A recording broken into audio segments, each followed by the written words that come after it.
with our understanding that you're teaching us, how are we to interpret what we were taught about, say, the angels and Satan and all these spiritual entities that the religious systems have taught us?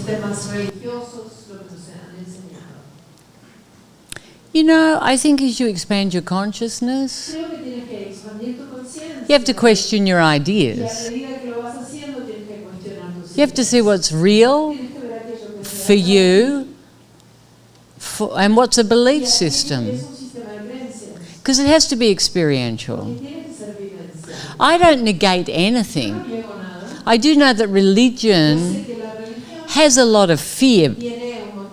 There's a lot of fear behind it. Not that that comes from Jesus. It comes from humans. The misinterpretations, the way they manipulate. Not everyone, but it's political. Religion is political. There's a lot of control. So when you start to find your own experience away from the belief systems which are not your experience, you'll start to see what's real and what's not. You'll start to have a different interpretation of what the masters say. You know, Jesus is an enlightened master. You can interpret it however you want, with a clarity that comes from within you, or with a belief system based in superstition and fear. You know, it's in your hands. But you have to be open. And open to change. Because when you hold on to something that you've been taught that's not your experience, it's very fragile. And you have to defend it. Because it's not real for you. But once you start to have your own experience, you decide what's real and what's not. You know, when I was a child, I had a terrible problem with religious instruction. Because I would listen, and in my heart, I knew unconditional love. And I used to say, but that's not unconditional love. That's conditional love. That fear is not real. And I used to challenge everything. And that's very important. The children have the capacity to create their own experiences, their own truths. But we are not born like that. You go into this family, you're going to be a Christian, you're going to be a doctor, you're going to do this, you're going to do that. So we don't have our own experiences, our own discoveries. So we either turn against everything and go in the opposite direction, or we blindly defend something that isn't our own experience. So when you expand consciousness, you start to see what serves and what doesn't. But it's not just with religion. It's with life. Life in general. Because there's always a duality of what's right, what's wrong, and what's your experience. So you have to decide these things. You know, I don't have any idea. It's your experience. Ultimately, the truth has to come from within you. It doesn't matter if you're a Christian, a Buddhist, a Hindu, a Jew, an Arab. It makes no difference. Ultimately, you have to have your own experience of God. And that has to be real for you. And one thing I know for sure, it can't be wrapped in fear. It has to be something liberating. Hmm? Hi. I have a relationship that is very nice with my father. I pamper him and him to me. I look for their approval in my everyday life. As I work with him, if I take a decision and then he gets angry or he gets sad, affects me too much. And I feel very bad emotionally. Okay.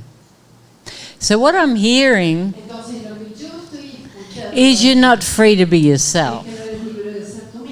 Like you're always living in fear, living in doubt.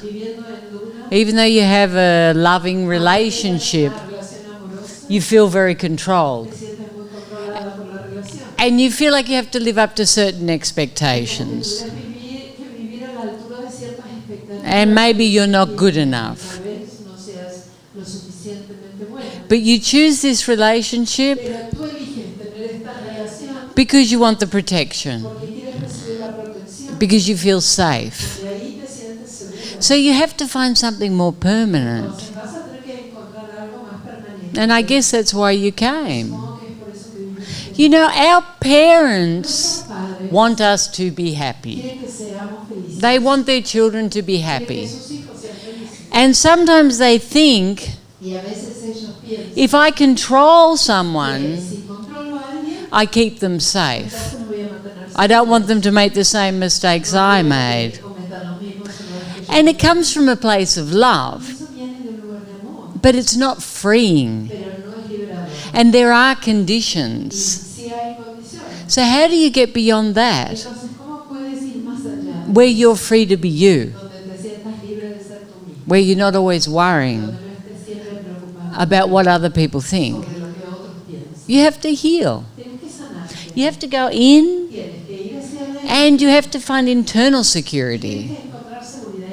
And when you love yourself unconditionally, you do not abandon yourself. You speak your truth. You experience what you want. You enjoy your life. You take responsibility for your life. And that is your first option. It's not that you're selfish. It's just that you have to love you. You have to come from you. Or we start to create resentment. If you're compromising so someone will love you, you'll never feel free. And parents are interesting things because they're big mirrors. And they always mirror your uncertainty. But once you get clear, and they're clear that you're clear, they start to support you in your decisions, in your choices. It's a natural consequence. But you have to get to that point. So how do I get to that point? Firstly, I have to heal the need for approval. I have to find the love inside instead of always looking outside. And I have to heal the fear because obviously you have fear. And that's why you're here. So that's good. You're on the right track. Yeah, and the relationship will only improve. The more you love yourself, all of your relationships reflect that. So you need to trust that you're perfect exactly as you are. Good. And I felt an expansion where I saw myself like creator of everything. I saw how my heart was pumping blood, how I created toxic relationships, how creaban todo. I was creating everything.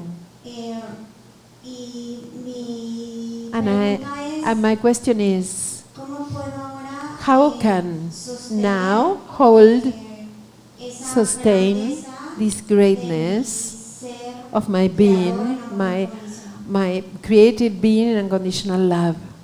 Keep doing the facets, keep doing the system, and keep expanding that.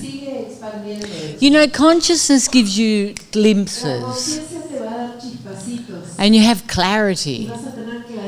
And that's meant to inspire you to be more.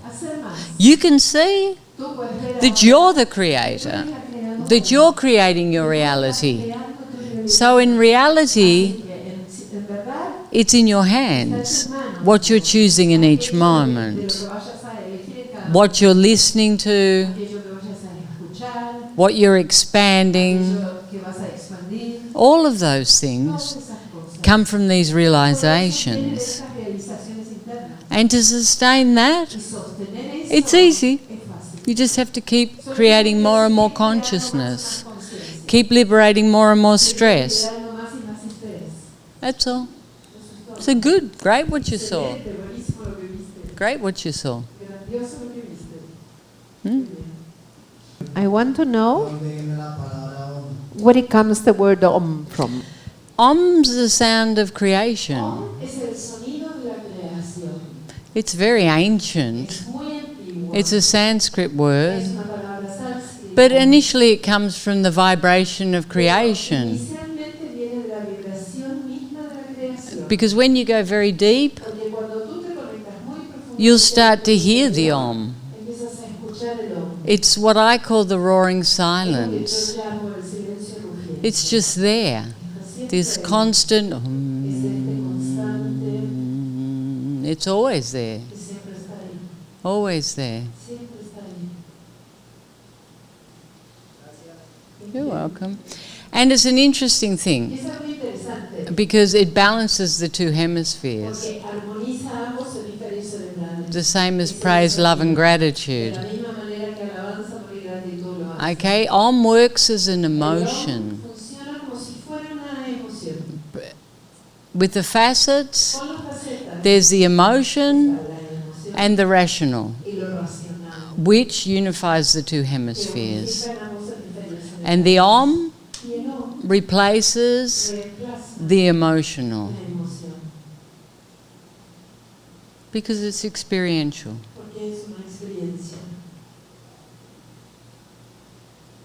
Hace unos 4 o 5 días 4 or 5 days ago, estuve conversando con un amigo I was talking with a friend about problemas que aún tengo con some mi problems expareja. that I still have with my Él ex. me dijo algo que And he hasta told me something that is tocado, still quería is preguntarte. touching me, and I want to ask you. He told me, Lo que pasa es que tú no what sabes quién happens eres. is that you don't know who you are, Entre otras cosas más, in between and other things that he said, but basically that. And I want to ask you, how can I know who am I? mediante qué acciones uno puede Through what action I can know who am I? You know, what he's talking about is not what I'll be talking about. He's saying to you that you're not appreciating yourself, that you're not standing in your power. You can't see your own greatness. When I talk about that, I'm talking about your divinity, that which is permanent, that unconditional love. What he's talking about comes from that place. Internal security, love, the capacity to let go, because clearly it's not your ex, because it's still controlling you. In fact, it's your biggest drama. So maybe you've separated, but you haven't let go. I don't know if you have resentment, or she has control of the kids, or I don't know the story. But you have to find you. And with you, Y contigo you have to be well. tienes que estar bien. Good with you, at peace with you, let go of your resentment, let go of your judgments, and everything externally Todo lo externo will start to change. va a cambiar. And how do you do that? ¿Y cómo logramos By hacer finding the eso? greatness of who you are. La grandeza de quien uno es. But that's love Eso consciousness. es amor conciencia. And then your human Tu experience experiencia humana will va a reflect estar reflejando that clarity, esa claridad, that security. esa seguridad. Hmm? Gracias. I get passionate with all what I did in my life. Any work, any job I do, I get passionate. But I am 48, and I want to do something really that will fulfill me. But I am so full of doubts. I had lots of projects in my house, but since I'm coming here, since April, I felt like absorbed. They're diluting. Yeah, and when I'm unifying, I didn't connect again with anything. It's like I have here in my mind the system facilitators. I see myself teaching this to people. I say, no, I cannot come 6 months to do that. But I don't know. I'm full of doubts because now I want for myself to start a road of why I came to this earth for. I want to achieve that objective, that goal, that mission that God sent me to. I'll tell you a secret. It doesn't matter what you do. Nothing will complete you. The only thing that can complete you is consciousness, the expansion of consciousness and self-realization. And then whatever you're doing, you will enjoy because the doing is not important. It's the being. So you're coming up with lots of ideas, but they're coming from here. But when you come here and you start to connect with consciousness, those ideas start to dilute. They don't really have much importance because you're experiencing something more. The answers are within you. There's only one path, and it's in. You can be in action, but you have to keep going in because the truth will come from there. You have to find the answers inside. And you know that. That's why you're suffering. You think, oh, I couldn't do 6 months. No. But there's a part of you that really wants more consciousness. And you have to see that. And you have to go deep. And you have to be true to your own heart and be clear with what you want. What do you really want? Do you want the answers to the big questions? Or do you want to just keep running in circles? Because the voice of God will come from within.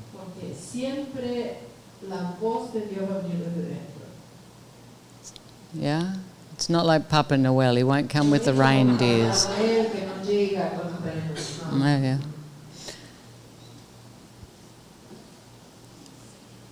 Your husband laughs at you. You need to laugh at you. Because you're suffering. And you're great. And you're unlimited. Stop being so hard. You know, you guys need to see that. Life's to be enjoyed. It's not that you have to graduate. Oh, I've got to graduate from life. Oh, I've got to work so hard. Oh my God, I'm doing it wrong. Oh, you know, I'm never going to succeed. Life's not about that. It's to be celebrated. It's to be full of love and creation and giving and fun and dancing and discovering. This is life. That's what God wants. Enjoy the creation and keep moving forward. Stop looking backwards. There's nothing behind you. It's finished. This moment, create something new, create something new, create something new. But from here, from a place of joy. Huh? I don't know what to do.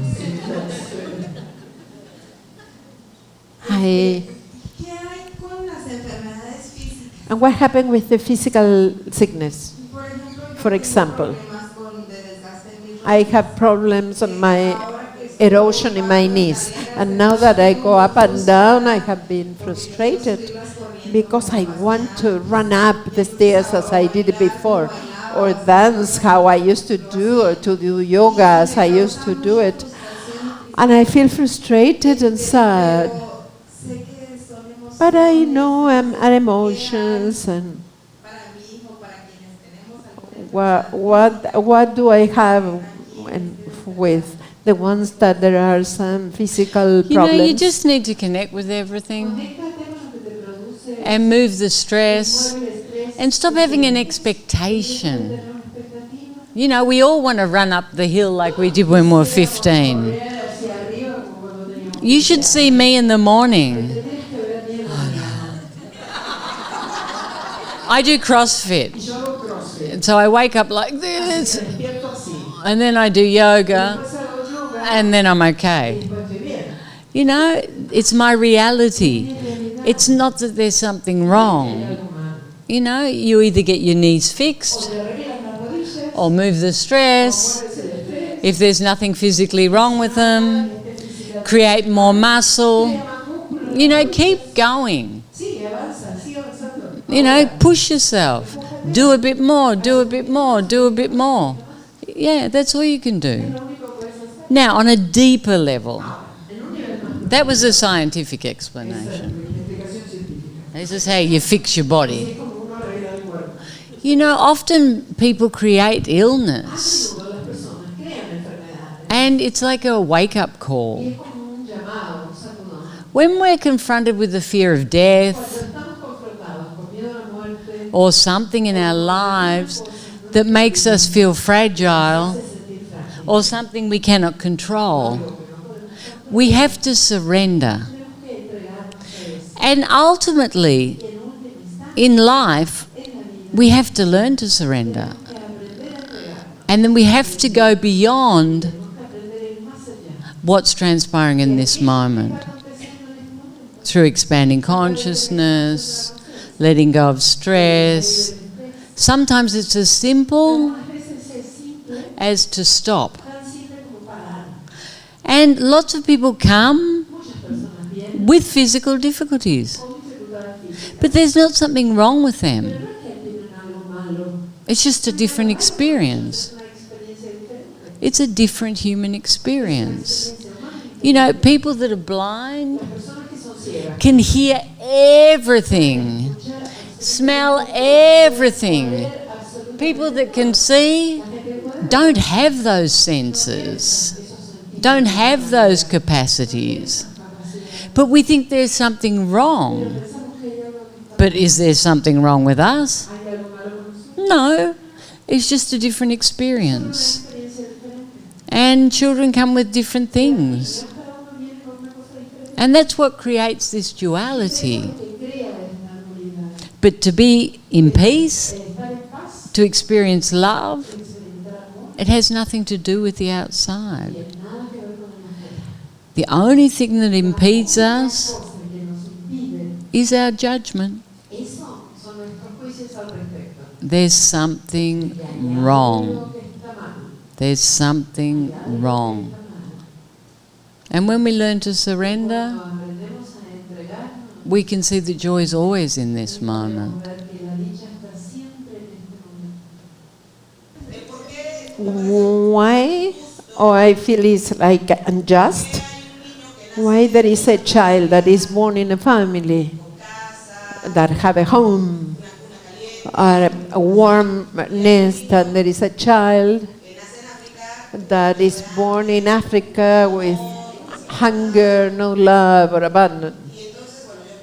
So I think that is maybe karma in another lifetimes, or is, I don't understand that we are all love and a unity, but how we can understand that aspect. Do you think God's a communist? And he wants everything equal? This is an illusion of duality. And in order to know light, I have to know dark. In order to know rich, I have to know poor.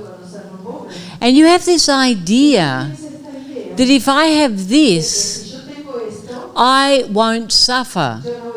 But if I have nothing, I'll suffer. And that's an idea. Because happiness doesn't depend on the outside. It depends on the inside.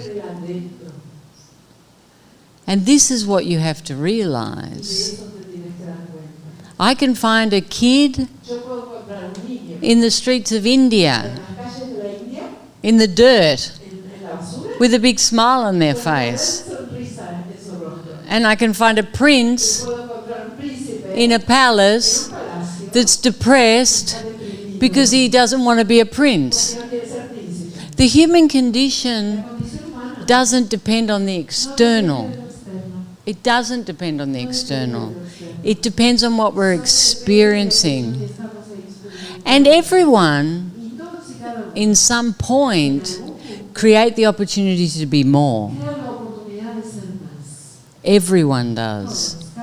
But don't think that happiness or completion depend on your financial situation, because it has nothing to do with that. And life, it's not just. It's not equal. It's dual. It's different.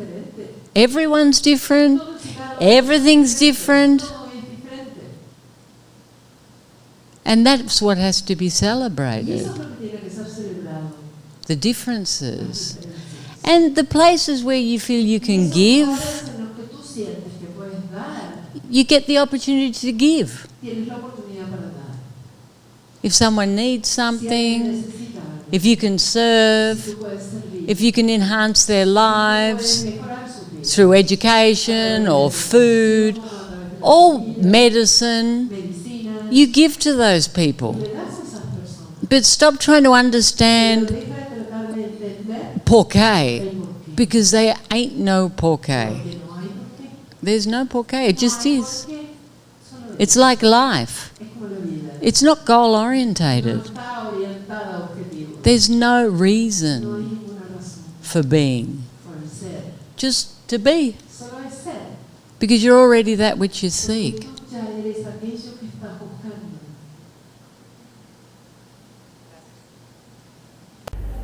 Come visit our webpage for books, movies, and our wonderful retreat centers. Isha's simple yet powerful system is transforming lives around the world.